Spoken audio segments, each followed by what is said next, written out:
Hello everyone, this is Sirisha and I host the Women, Career and Life podcast.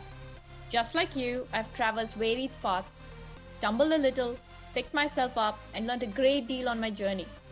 Many of us face similar questions, but we don't always get to have a conversation with our friends or peers.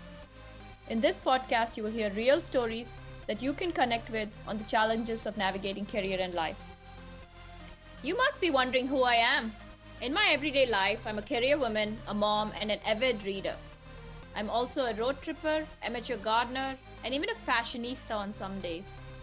Join me and my guests as we have an open and honest discussion on career change, trade offs, and working across boundaries.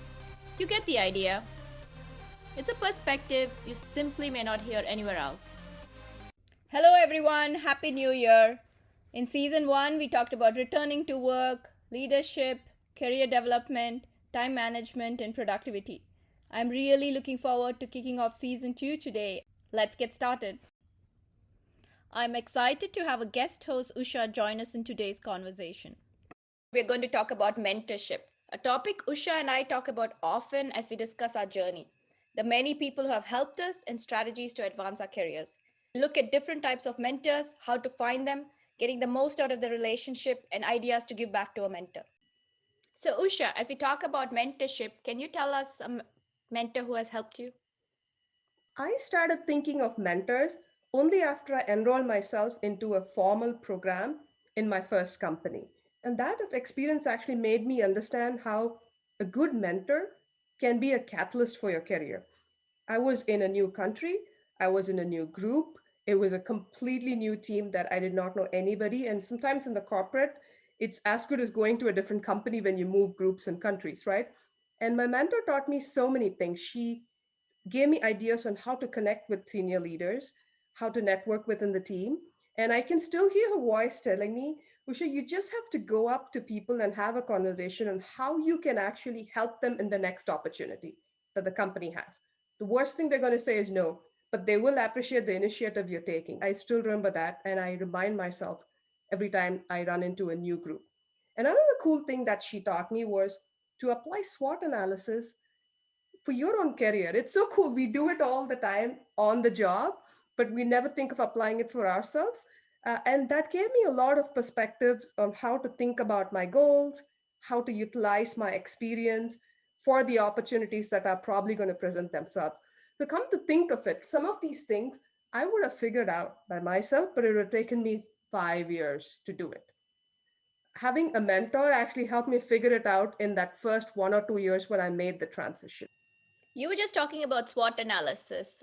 For our listeners, SWOT really is a 4 quadrant way to distill all your thoughts. It's talking about strengths, weaknesses, opportunities, and threats. And I've used it in a different context. I've used it for career just to map out where do I want to take my next step, maybe in the next year, the next 5 years. So it's kind of helped lay down my thoughts very clearly. And I've actually also used it for finances. As you think long term, what does it look like? Where are you set up?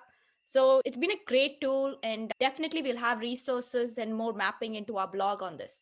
So, Siri, my example was a formal program. What about informal relationships? How have you found or worked with informal mentors? I can think of two examples. Both of them I think of as sort of organic evolutions. The first mentor, I met her at these women's meetings we used to have, and I just gotten a new role with more responsibility. I had helped organize something for her in the past, so I asked her if she could meet with me. And we managed to meet for lunch every quarter, generally talking about our organization, how I was transitioning, how her organization was doing. And it's helped become a more stronger relationship where we meet now every month.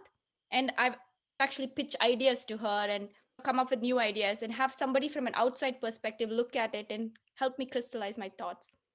The second person also is a very similar way. It was at actually a women's international conference that I went through work.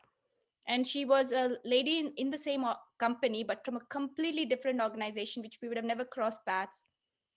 So at one of those formal dinners, we got chatting. And actually, the funny thing is, we didn't even talk about work so much as talking about our family and our kids. The kids were very close in age. So we got talking about balancing life, those sort of conversations that lend themselves there. And that's how that built. And similarly, set up a cadence and meet either once a quarter, once a month, and establish those relationships.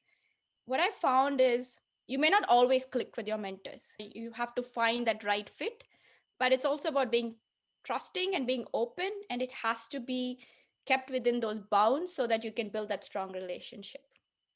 Also, in informal settings, it's not a place where you have to get along. It's natural. You meet people, and then over a period of time, you realize you have common interests, and that what takes you to that mentorship relationship. But I think it is also important to be intentional to go out and do that. If I were to write a letter to my 21-year-old self, I would say do that more, not just to go and meet friends. Yes, you make friends, but when you consciously think of the fact that you may actually run into a mentor and or a relationship that could be beneficial to both of you, when you think of it that way, I think it actually helps. So for me, my note is that to take initiative more, and I have gone for many years sometimes without having that, and I think we spoke about it, you have done that as well, but now we're a little more intentional about it. So, can you talk about your informal mentors? In fact, when I think of it, we've had them from the very first day I started my job, but never thought of them that way. I like to call them accidental mentors. So many of my managers who have taken interest to challenge and push me beyond what I was doing are those accidental mentors. And it's hard to spot these folks because sometimes they may even seem tough. Sometimes you get this feeling that I'm doing such a good job, but they're still pushing me to do more. But that's exactly the point. They do that because they see something in you. These are the folks who don't usually complain, but usually say, hey, this is good, but I think you can take this to the next level by doing A, B, C. And those people are the people I really consider as accidental mentors. And sometimes, as frustrating as it can be, finding somebody like that in your career can be a blessing in disguise. And we also sometimes, I feel, assume that like a mentor like this has to be a woman. I've had so many managers who are men who have really mentored me so well, and I'm so grateful for that. You're absolutely right. I've had what you call accidental mentors as well. I've had different managers, actually, in some cases, even peers who have helped mentor. When you're running into a tough situation and they may be engaging with you either on a project or in a meeting, you can either bounce ideas with them or they may come back offline and say, hey, this is what you could have done differently or should have done differently.